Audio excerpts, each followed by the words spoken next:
And one more time, it's the Horror Guys. Live coming from Horror Guy Studios. Well, it's live right now. It won't be in time when anybody's listening to this. We're live. Yeah. Mostly, yeah. I'm Kevin. I'm Brian. And we're going to talk about some horror movies, aren't we? What do we got? How many we got? We got 4 horror movies. And a short. And a short. And a couple of bonus movies. We got all kinds of stuff. We got some old and we got some new. And yeah, we got a mix. Yeah. They were all pretty good, though. Yep. As always, the show is brought to you by the Horror Guys series of books. Go over to horrorguysshop.com and pick up one today. We've completely renovated the entire online site. You can get ebooks. You can get paperbacks from 2 different places. Yeah, I'm not sure what the deal is, but some people really hate Amazon. Have you heard that? I have heard that. Well, if you don't like Amazon, you can also get our paperbacks through Lulu, a competitor to Amazon. Uh-huh. So you stick it to the man. Bypass on Amazon. Or buy it Or in just ebook buy it from Amazon. Yeah, whatever. Whichever you prefer. Amazon does have Prime, which is nice. You get it quicker that way. Yeah. Free shipping. Uh-huh. Well, free in quotation marks. Yeah, with a subscription. Yeah. Anyway. And along with those books, the 17th issue of Horror Bulletin Monthly has just come out. You can pick that up at the same place, horrorguys.com/books, or horrorguys.com and choose the monthly at the top of the menus, or go over to horrorguysshop.com and pick one up there, or go to any of the usual places. Mm-hmm. Issue 17 has a whole month of reviews in it, a bunch of good stuff. And some bad stuff, because they're reviews. We get everything. We don't like everything, and we tell you about it. We don't. So you don't have to watch We them. don't fake gush over movies. If it stinks, we'll say so. And yeah, I'm not going to pick on Skinamarink one more time, am I? Don't pick on it. I'm still traumatized like 2 months later. A lot of people writing about Skinamarink and liking it, though. So, yeah. I think they're trolling us. I think the millions of people that love that movie are just trolling us. Every single one of us, one of them are trolling us. Okay. Well, anyway, that Skinamarink, the worst movie ever made, probably, is now available on Shudder. We saw an early version of it, but so you can watch it and decide for yourself. Anybody can watch it right now. We recommend that you don't, but if you want to test us, but maybe you should, so you can decide, and then you'll know. I challenge anybody to sit through that without playing on their phone through half of it. We certainly did. All right. Well, anyway, this week we saw some other movies. What did we see? We saw a sort of Christmas movie, The Apology. I'm sorry. I'm sorry. And the original Friday the 13th, where it all began. And the ridiculous Tusk. And the spanking new There's Something Wrong with the Children. Yes. And we mentioned at the very end of last week's podcast that if you email us, email at horrorguys.com and say, I'd like a copy of There's Something Wrong with the Children, we have promo copies to give away. Still got a few of those. That's what happens when we put the announcement at the very end of the show. But yeah, we do have a giveaway on There's Something Wrong with the Children, and we'll review that one last, so we won't be spoiling it for anybody. Mm-hmm. Over on horrorbulletin.com, our weekly newsletter, we have Beast of the Yellow Night from 1971. You saw that. I saw that. Yeah. What's your thoughts? I didn't think it was very good. It was kind of awful. Yeah. It was Southeast Asia, made in, I think, Philippines or maybe Malaysia, one of those Southeast Asia places. And it was essentially a werewolf movie, kinda. Sorta. Sorta. It was a beast. Yeah. Yeah. But it was kind of poorly edited, and the beast was kind of bad, and it was all around. Yeah. Almost felt like something was lost in translation at times, too. But I don't think it was. I think if we understood it, it just was not bad. Good. Yeah. Yeah. But you can check out our review. Yep. Then that was 1971, low budget, Asian movies. It's like in the same league with the karate movies from that time period, probably. Kind of bad, but kind of fun to watch. Yeah, yeah. And then there was Mondo Cane from 1962. I've always heard of this. It's a super mega classic. Mondo Cane. It will turn your stomach. And at the time, it was very controversial and banned at a lot of places and everything. It's purely documentary. It's not fiction, and it hops all over the globe.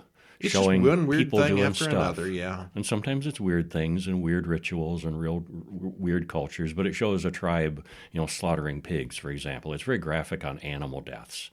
At one point, there's some people that are self-flagellating, cutting their legs in a religious ceremony. So there's real blood. This is not pseudo-fake in the way Cannibal Holocaust No, was. it's A couple real. animals were killed in that, but for the most part, most of that was fake. This was all real stuff. Yeah. But it's more of a documentary, so they kind of can get away with it.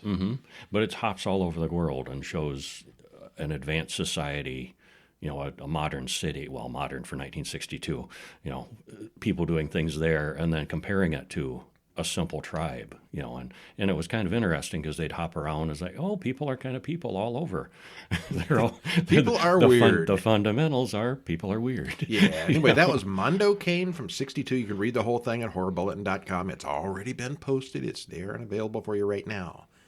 And going back in time, 4 years ago, every week we talk about what happened 4 years ago, time machine time, on episode number 7. We'd only been at this for less than 2 months at that point. We looked at the movie Ravenous from 1999. I love Ravenous. It's a yummy, yummy cannibal movie. We have it on a DVD down on the shelf, in fact. And I've seen it multiple times. And we also watched Ravenous from 2017, also called Les Affame, a French movie. Not the same Ravenous. Not the same thing at all. It's a French zombie movie, which I don't remember too much about it at this point, but I remember we liked it quite a bit. It was okay, yeah. It was weird. Anyway, you can listen to that at horrorguys.com/HG007. Horror Guys 007. All right, so let's get on with some of these movies. We had a whole bunch of things this time, and the first one we are going to talk about is The Apology from 2022. I'm sorry. Written and directed by Alison Locke, stars Anna Gunn, everybody's favorite character from Breaking Bad. Linus Roach, who's been in lots of things, and Janine Garofalo, who I haven't seen work in decades. But she was good in this. Yeah, it's a small character. And it was pretty much just them. And just them, nobody else. Hour and 31 minutes, trailer in the show notes. This was on Shudder. Spoiler free. This was some very fine work done by only 3 actors. A lot of the horror comes from it being an awful series of events that are totally realistic. Kind of painful to watch, but in a fun way. In a fun way? I don't know about well, it's fun. For us. It wasn't so much fun for them. But it was good. No, these poor people. Yeah. Well, it's a cold and snowy evening out in the woods. Darlene and Gretchen argue about cake for breakfast, and there's parties and there's plans coming up. So clearly it's the holiday season. It's Darlene's first time hosting Christmas in 20 years. And it's also the 20th anniversary of Sally's disappearance. And we gradually find out who Sally is, or was. Well, Gretchen goes home to her house right across the street. Now, it's more of I think it was a little isolated cul-de-sac kind of place. Yeah, off a ways from the street. It wasn't like immediately, but, a neighbor. Well, Darlene watches a video interview about Sally's disappearance, and it's clear she's not at all over it yet. Darlene pours a drink, and credits roll. Well, there's a knock at the door. It's Darlene's brother-in-law, Jack. He says his car ran off the road a mile down the road, and his visit was supposed to be a surprise. It's been 19 years since they've seen each other. He says he has a lot to make up for. She offers to let him spend the night and find a motel tomorrow. They talk about old times, and it already starts getting weird and uncomfortable. Apparently, Jack was cheating on Darlene's sister, Julie, with Darlene. He was married to Julie and had an affair with Darlene. Yeah, so the two of them have a sexual history, but he bailed on all of them. Well, the power goes off briefly because they're having a thundersnow. Jack asks what Darlene needs to do to feel whole again after the whole thing with Sally. But she says nothing, really. It's been 20 years. She's just dealing with it as best she can. Which is not very well. Yeah, and at the very least, she would want to know every single detail about what happened. And she says she should have been there for Sally, but she was drunk at the time. She's a recovering alcoholic, and she's struggling with that recently. And somewhere along the line, we learn that Sally is actually her daughter. Vanished without a trace. 20 years ago. Yeah. Well, Jack says he has to tell her something. And then he starts putting all the knives away in the kitchen. And we're thinking, this isn't going to be good news, or what he's going to share here. And Darlene figures out, your car didn't break down, did it? Nobody knows you're here. Well, he wants to sit down and talk. And he brought zip ties in case she's uncooperative and doesn't want to sit still and listen to him. But you deserve to know the truth, he says. He insists. That's probably where we should stop. That's where we should stop. We're about to hear the truth. Yeah. And what is the truth? It's an uncomfortable. You can't handle the truth. It gets. Yeah, this was a truly uncomfortable movie. Yeah, but so good. Yeah. It's a messed up situation, but it all seems believable. The acting is good, and everyone's motives are clear. It all unfolds naturally, and although there aren't a lot of surprises, it's never quite clear how it's going to end. About the time of Jack... okay, yeah. Yeah, you can't mention that. Yeah, that's part of there's some motivational... spoilery. There's some questionable motivations about this whole confession deal. Mm-hmm. And we thought there was going to be a big twist. So there was some speculation on what exactly was going to be told and revealed and so forth. And, well, there's only 3 characters, and all the action takes place inside a house. So it had to have been a fairly low-budget film, but it all looks good, and it's all very well done. Yeah, it was. I think the acting was good all the way around. Yeah, sure was. All right, now for some Academy Award-winning, wonderful, super-duper acting, we got Friday the 13th from 1980. This is where it all began. Okay, maybe it's not that good. I had chills watching it again. Oh, my. Well, I saw it when it came out, and this is actually only the second time I've seen it all the way through. Really? Yeah, I've seen bits and pieces and clips all over the place, and but yeah, this was the second time I'd seen it. Well, I think there's like 12 of these. I've lost count, and I haven't looked it up recently. I know I've seen probably the first 4 or 5. I lost interest after a while. They all started being the same. More than half of them. I'm sure I've seen Jason in Space and Jason in New York City, but the camping ones just got old. They all kind of run together a bit. Yeah. I'm sure I've seen at least 8 or 9 of them. Well, I got news for you. We're going to see them all. Yeah, we are eventually. We've got through all of Halloween last year. This is going to be the Friday the 13th year. Well, spoiler-free, in case you don't know what's going on. Directed by Sean Cunningham. Yeah, we need to say that. Written by Victor Miller and Ron Kurtz. Stars Betsy Palmer, Adrienne King, Janine Taylor, and Robbie Morgan. Hour and 36 minutes. And if you never heard of this thing, there's a trailer in the show notes. Mm-hmm. This little phenomena called, and this was Kevin Bacon's big role too. Not his first role, but his first big movie. Uh-huh. Well, it seems strange revisiting the classic where it all began after all these years. Both horror guys saw this when it came out, and at least once or twice since then, but it's been a while. It still holds up. The pacing is good. The direction is skillful. The acting is okay, and character development is a little weak, but it's forgivable. It's kind of an institution. Well, there are characters. There are characters. There's the good girl, and the jock, and the stoner, and the guy in the wheelchair, and the slut. And there are lots of characters, so Yeah. there's lots of people to get killed off. Yeah. All right, well, we begin at Camp Crystal Lake in 1958. There's a point-of-view shot of someone walking through a cabin full of sleeping people. A couple of the counselors sneak out to the barn and start kissing. We see the POV camera going upstairs to the barn loft where the couple is now having sex. The teens are both brutally murdered. Credits roll. And so it begins. And the credits come out Friday the 13th in these big letters, and Kevin looks, is this 3D? I did have Remember that look logo? To it. Yeah, it had sort of a 3D looking text logo to it. It wasn't in 3D, but it kind of looked that way. Yeah. In the present, Annie, carrying her backpack, walks into the town of Crystal Lake looking for the camp. She goes into a diner and asks. A man offers to drive her there.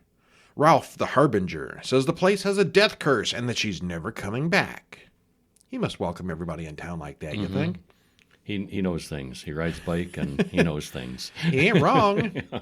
Well, the other people in the diner ask if they're reopening the camp, and Annie says they are. Yeah, no one seems real supportive. It's pretty notorious. Well, the driver asks Annie if she knows what happened up there, and he fills her in. Camp Crystal Lake is jinxed.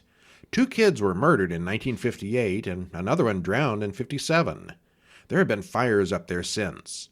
The new owner, Steve Christie, has spent a fortune getting the place ready to reopen, and the truck driver eventually drops her off near the camp. Yeah, and it's not the exact camp that he's reopening. It's next to it. It's right on the lake. Yeah, there's next to the old camp. Yeah. So Marcy, Jack, and Ned arrive at the camp as well. Alice is already there, and the new boss, Steve, puts them all to work right away. Someone we don't see picks up Annie and drives her the rest of the way to camp. Except they drive right past the camp entrance and keep on going.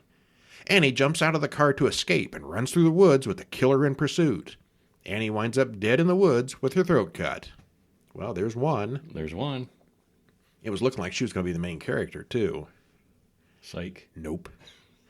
All the counselors decide to go swimming, and Ned drowns. Oh, no, it's just a ruse to get mouth-to-mouth from one of the girls. That's a good trick. That Ned, he's just such a kidder.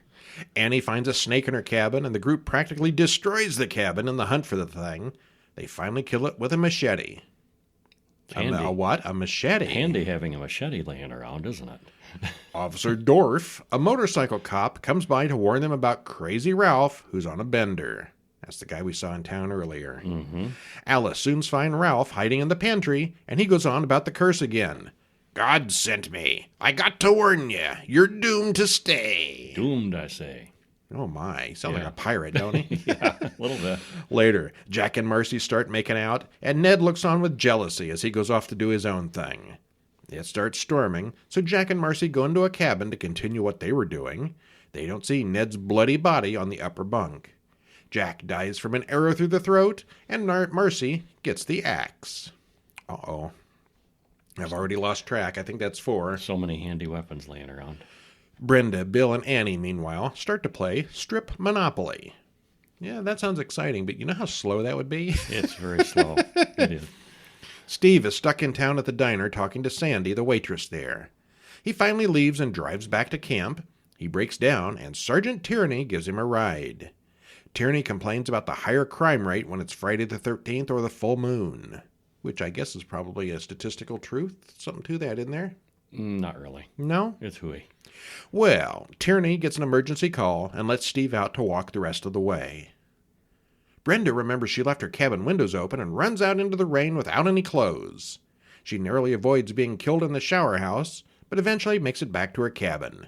She hears someone crying, "Help me," and goes outside to search the woods in the storm. She winds up on the archery range and becomes an easy target. And that sounded like a child's voice, too. Help me. Help me. Or a fly. Yeah. Annie and Bill hear Brenda scream, and they both go to check it out. They find a bloody axe, but no body. They break into the office to call the police, but the phones are out. We see that the lines have been cut. Uh-huh. Steve finally arrives at the campground sign, and he sees someone there that he knows. Someone who kills him. And we don't get to see who it is yet. Clearly, this is not a deformed guy in a mask. Otherwise, people would start... I mean, several people have reacted like they know this person. Mm-hmm. Maybe it's not what we think. Maybe. Well, the power goes off at the camp, and Bill lights a lantern. He goes to check on the generator while Alice sleeps on the couch. She wakes up and eventually goes looking for Bill, and she finds him stuck to the generator building's door with more arrows. This killer's quite the archer. Yep, they are. Alice screams and runs through the woods. She goes into a cabin and barricades the door. And we noticed very quickly that she piles a whole bunch of stuff in front of the door that opens the other way. Yeah, it opens outward. The door opens outwards, and yeah. But she was panicked, so yeah. She looks out the window and sees Steve's car drive up. She runs outside and finds that it's not Steve, it's Mrs. Voorhees, an old friend of Steve's family. Alice tells her all about what happened, but Mrs. Voorhees says she'll take care of everything. And you start feeling good at this point, thinking, there's help. Help has arrived. This calm, older woman who seems strong and straightforward. It's been 43 years. I don't think most people know this twist. The two of them go back in the cabin and find Brenda's body. What monster could have done this? The woman asks. Steve should never have opened this place after all that trouble. Then she talks about how the young boy Jason drowned in 1957 because the counselors were making love elsewhere. Mm-hmm. We learn that Mrs. Voorhees was Jason's mother, and today is his birthday. She admits that she killed everyone to make them pay for what happened to little Jason. Yeah, she's a little wacky. Speaking of wacky, Alice whacks the crazy woman and runs out, stumbling across several more bodies on the way. And might I just point out, this is the first of many times where she gets the upper hand against Mrs. Voorhees and runs. And, of course, Mrs. Voorhees gets up and pursues the chase again. Push her down. This is a trope. Hit her in the face. This knock is her a trope down. in horror movies a lot of times, but this one was really blatant about it. I think there were 3 distinct chances where she could have just kept whacking Mrs. Voorhees, but no, she runs away. Always stay and finish the job. Make sure they're staying down. We then see just how crazy Mrs. Or Voorhees... at least, stand there and watch them. And if they get up again, whack them. You don't have to. somebody like Michael Myers that gets up over and over and over. That can be an all-night while job. They're down. But you could stand there. You're safe. Baseball bat at the ready. Yeah. But no, run. Well, Mrs. Voorhees starts talking to herself using his voice, Jason's voice. Let's go get her, Mommy. Mm-hmm. Not once, not twice, but 3 times does Alice knock the woman out and run away without finishing her off. There is more running, hunting, and chasing. Kill her, Mommy, kill her. Alice smacks the lunatic woman with a frying pan and runs out to the boat docks. Mrs. Voorhees catches up again, and there's another fight, but this time Alice grabs a machete and hacks the woman's head right off. That took care of it. In shock, Alice climbs into a canoe and goes off into the lake to calm down.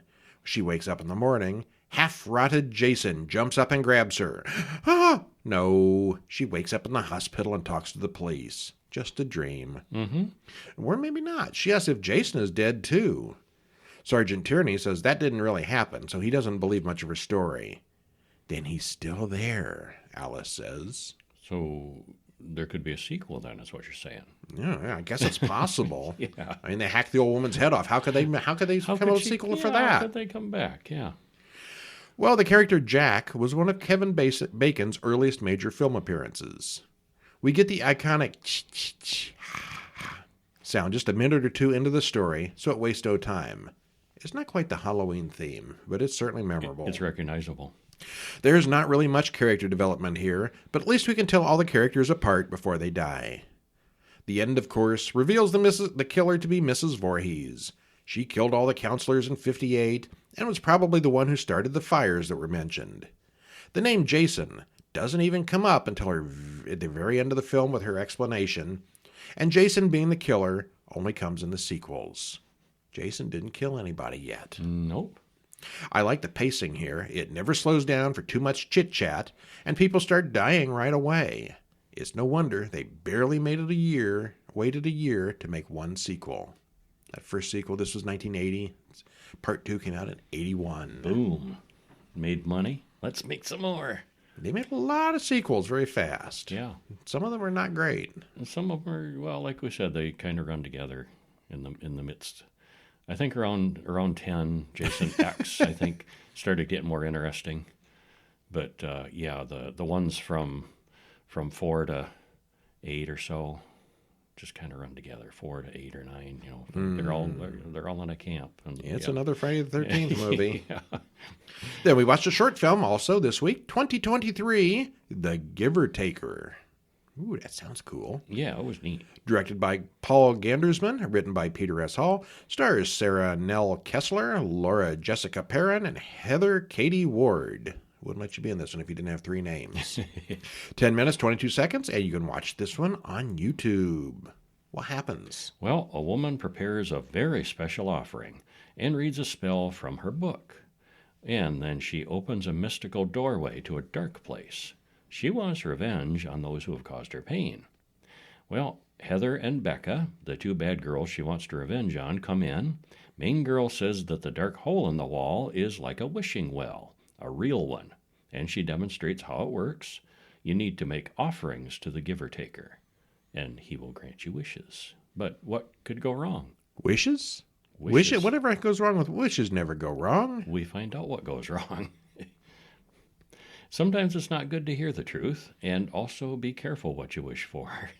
Be careful what you wish for. I mean, and how you wish. How often do we hear that one? Yeah, this one is really well acted, well written, with good pacing, good special effects and music, and it looks good with a simple, self-contained story that tells us everything we need to know. Yeah, which takes us was to a winner. Oh yeah, very good. Yeah. 2014, Tusk, directed and written by Kevin Smith. Stars Justin Long, Michael Parks, Genesis Rodriguez, and Haley Joel Osment. Hour and 42 minutes. And looking at the movie poster, for years I saw this and thought Daniel Radcliffe was in it. That just sort of looks like him in the front. That's Justin Kind Long. of does. Yeah, it does. Yeah. Well, And he's not a vampire. Those are walrus tusks on the poster. boy, that'd be like the world's worst vampire if he looked like that. Uh-huh. Spoiler free. Full of absurdity and craziness and loads of body horror, this is a fun watch. The cast, direction, and special effects are all top notch. It's a good one. It is. You had seen this before, hadn't you? I had. I had not. Yeah, this was my second view on that, and I really liked it. This is my first Tusk. What happened? Well, Wallace and Teddy do a podcast. They talk about a video where a guy cuts his own leg off. Well, Wallace is going to Canada to interview the Kill Bill Kid for next week's show. And the show is called The Nazi Party. Like Nazi. And he explains it later that the whole point of the show is he goes out and talks to people that the other guy does not see. Yeah, but he has to explain it constantly because he says, this is the Nazi Party. you might misunderstand that if you heard it. Yeah. Well, as Wallace crosses the border to Canada, he gets a lesson about what it means to be Canadian. And when he gets to the Kill Bill Kid's house, there's a funeral going on because the guy has died. Bad timing. Somebody killed Bill. Whoops. Well, he goes to a bar, reads a flyer about an old man with weird stories to tell. Thinks maybe this trip wasn't a total waste of time. Wallace goes there to interview the guy, whose name is Howard Howe. Wallace drives several hours out into the country, comes to a huge house. He meets up with wheelchair-bound Howard, who has a very nice place full of interesting stuff. And Howard says he has had many adventures, but he has no idea what a podcaster is. Wallace says that Howard's tea is exceptional as they're talking, and just the stories that Howard's just rattling off is just unbelievable as he's having tea. And Howard talks about meeting Ernest Hemingway during D-Day, among other things. And they talk about the various artifacts on Howard's wall. One of them is the penis bone of a walrus. And Howard tells the story of how he met a walrus when he was lost at sea during the war. He called the walrus Mr. Tusk. Howard lived with Mr. Tusk for 6 months, and they had a beautiful friendship. Wallace passes out because the tea was drugged. Howard says, "It'll be all right, Mr. Tusk." And just from what we've heard about Mr. Tusk, there's something weird going on here. Oh, yeah. Oh, yeah. Yeah. They had a beautiful relationship, him and that walrus. Mm-hmm. What? Yeah. What? Yeah. What? Well, we flash back to Wallace having sex with Allie, his girlfriend. She thinks Wallace is making fun of the Kill Bill Kid, and that's too exploitive. Well, she says Wallace has changed since they've started doing the podcast, and it's a huge success. They're making big bucks on it with the merchandising and followings and everything, but Wallace just makes light of it. Well, back to the present, Wallace wakes up in a wheelchair as Howard polishes the penis bone.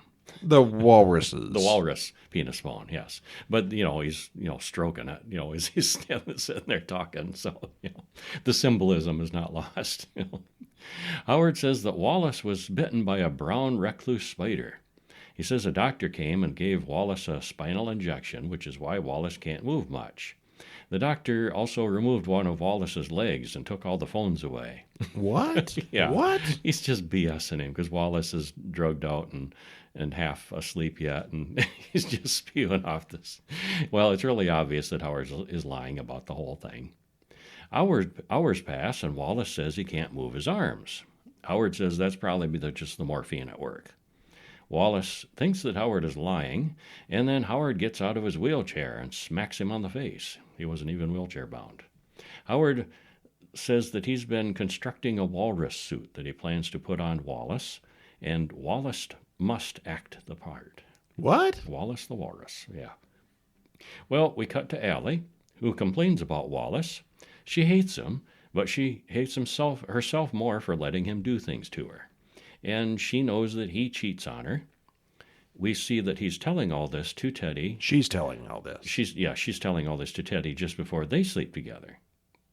What? Yeah. He cheats on me as I cheat on you. Complaining about him cheating as she cheats, yeah. We then flash back to Wallace talking about cheating to Teddy, who doesn't approve of cheating. And he's cheating on Wallace. So they're a bunch of cheaters. Wallace wakes up and hears his phone ringing. He calls Allie back, but she has her phone on silent mode. He leaves a message for her on voicemail, and Teddy's too. I don't want to die in Canada. Who does? Yeah. Can you think of a worse place to die? Canada's way up there. Oh, Canada's nice. They're all nice people. They're weird people, as this movie shows. Howard certainly is. Yeah. Howard comes and states, "Your life as you know it is over. You will be a walrus or you'll be nothing at all." In the morning, the couple get Wallace's messages. Meanwhile, we see Howard telling another story of his childhood as he stitches up Wallace, and it's a bloody mess. He's taken Wallace's other leg and stitched his arms to his sides. Wallace is looking a bit more like a walrus now. Allie and Teddy go to Canada and start following Wallace's footsteps, trying to find him.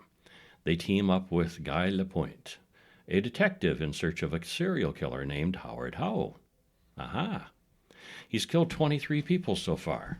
He's found many bodies that look like a crucified T-Rex. And the mouth and teeth have been disturbed. And we get a flashback to when Lapointe actually met Howard. And Lapointe is, of course, Johnny Depp doing the world's weirdest Canadian-French accent. Mm-hmm. He's a very strange character. And their conversation is Howard even being weirder than he was before. Yeah. Well, Wallace wakes up, and he is a walrus now, in a zoo-like enclosure with tusks and all. He soon learns that he's not Howard's first attempt at this. There's another walrus body at the bottom of his pool. Rotting and decomposing. Yeah. And a bit later, Howard feeds Wallace a raw mackerel. Yum. How hungry are you? Here you go. He was pretty hungry. Yeah, he was hungry enough. We see that a starving Howard ate the original Mr. Tusk just an hour before he was rescued from the island, and he never forgave himself for that. He still regrets it. Howard continues to bring out the walrus in Wallace. Lapointe and Allie and Teddy find Wallace's car, so they're closing in. Howard gets into a walrus suit of his own and wants to fight with Mr. Tusk. The two of them sort of bash heads back and forth because neither one of them have arms at that point. Yeah, just flippers. Teddy and Allie hear the roars and break in. Either you go full walrus or you die, insists Howard. Well, Wallace does. Mr. Tusk uses his tusks to kill the crazy old man.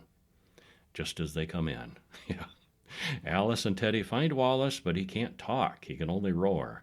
Lapointe comes in with his gun and takes aim. Well, 1 year later, Teddy and Allie go to an exotic animal zoo. They go to Wallace's enclosure.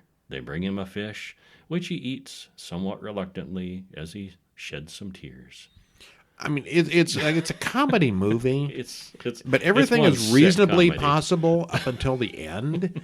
Seriously, I mean, it's obviously he's not a real walrus. Why would they put him in a zoo? And they wouldn't have tried to reverse some of this. And yeah, I mean, he'd live as a, and there's no way they could restore him to full functioning. But somewhat. That's the only part of this living I don't believe. As a person again.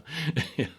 Well, Michael Parks, as Howard, is awesomely crazy. Yes, he is. Justin Long plays the same Weasley character he always plays, which is perfect here. Johnny Depp, well, he's unique. All the Canadian humor is a boot perfect as well. Canada is a weird and terrifying land full of lunatics, obviously. Well, the costume and makeup on the walrus is really cool, but it's just the entire ridiculous situation that makes this one so good. Mm-hmm. It's a hoot. It is. It's a boot to hoot. It's a boot. A good movie. Let's get us some Tim Hortons, eh? Yeah. All right. And then we have There's Something Wrong with the Children. Just came out 2023, so about as new as you can get. Brand new. Directed by Roxanne Benjamin. Written by T.J. Simphil and David White. Stars Amanda Crew, Zach Gilford, Briella Guiza, and David Maddle. Hour and 32 minutes. Trailer in the show notes. Spoiler free. What happens? Well, the official release. Oh, yeah. I quote. We always have one of these little official things when there's a giveaway. Yeah, when there's a giveaway, they ask for this. A group of friends on a weekend cabin trip begin to suspect something supernatural is at play when the kids behave strangely after disappearing into the woods overnight. There's Something Wrong with the Children is the latest horror film from Blumhouse Productions. Blumhouse? Blumhouse. I think it's Blum. Blum. Available to buy or rent on digital now, and this film is not rated. Yeah, it's run by Jason Blum, so it's Blumhouse. We enjoyed this one. It's creepy and unsettling without everything being clearly explained, which worked just fine. And it builds steadily, with things just getting worse and worse. Some movies explain every detail, and that's good sometimes, and sometimes it's too much detail. This one doesn't explain everything, and it's good because of it. Yeah, it's all right. Well, we watched Two Children. Again, I'm not going to spoil this completely because it's brand new and you probably haven't seen it yet. Mm-hmm. We watched Two Children, Lucy and Spencer, playing tag as the credits roll. The adults, Ellie, Thomas, Ben, and Margot, are all on vacation together with Thomas and Ellie's kids. There's a thunderstorm, and the two families split up for the evening to go to their neighboring cabins. The next morning, they all go hiking, and Ben gets them off trail into the woods. They soon come across a huge abandoned building, and they all decide to explore. Suddenly, the kids are gone, and the adults hear a scream. Nope, the kids just found a nest full of dead birds. Then they all come across a big, deep hole in the ground. Lucy and Spencer call it the place that shines, and both of them start pointing at it. Spencer then tries to jump in, but Thomas stops him. They all go back outside. This is like a bottomless pit. Mm-hmm. When they get back to their cabins, both kids take a nap, which is unusual. Ellie tells Margot about the four-way she and Thomas had with some friends that didn't go terribly well. Okay, that's what we talk about on camping. Ben and Thomas talk about why Ben doesn't want kids yet. Probably because there's these four-ways that don't go very well. Well, that's one of the reasons. Yeah. Ben and Margot volunteer to take the kids for the night so that Thomas and Ellie can have some sexy time. But then the kids start acting weird before going to bed. Finally left alone, Ben and Margot talk about having children themselves. They don't really finish the conversation because she gets too high. We then see that he takes medication as well, and as we've said before, every time you see somebody taking medication in a movie, it's because they're probably schizophrenic. It's going to come into play later. We were right. Well, the next morning, Margot goes in to wake up the kids, and they're gone, along with their shoes. Ben goes back down that path looking for them, and he goes back into the weird old building and finds them there, standing over the pit again. The two kids jump into the bottomless pit. Back at the cabin, Margot reports that the kids are there. What? And Ben sees them there, and Ben is mightily confused. And hilarity ensues from there, and we shouldn't see any more. That's about right, yeah. Yeah, the kids are dead, but no, they're not. And so Ben is, Did Ben really see that? Ben knows what he saw, and yet there they are. But does Ben know what he saw? But does Ben know what he saw? That's the question. All right. Well, other people's kids are just weird, right? Yep. They're almost as bad as the parents in this one. The chittering between the kids, the repeated shots of the bug zapper, and Spencer talking about dead bugs all the time make it clear that the entities involved are somehow insect-related, but it's never quite clear how. No, and that's okay. The cinematography and soundtrack are especially noteworthy. The acting is fine. The kids are not bad actors, but it's a fairly by-the-numbers evil children storyline with a side helping of a guy on drugs who may or may not be hallucinating. It's well done. There's not a lot here you haven't seen before, but it's a fun watch, and we were entertained overall. And shoot us a line if you'd like to get a free digital copy. Email at horrorguys.com. Link in the show notes, link in the website, link just about everywhere that we've got stuff. Mm-hmm. Here and there and everywhere. And that's it for this week. Next week we'll have 4 more movies and a short, 2 on our bonus newsletter, horrorguys.com, and anything to add? I don't think so. Got that free giveaway movie? We liked all 4 movies this week.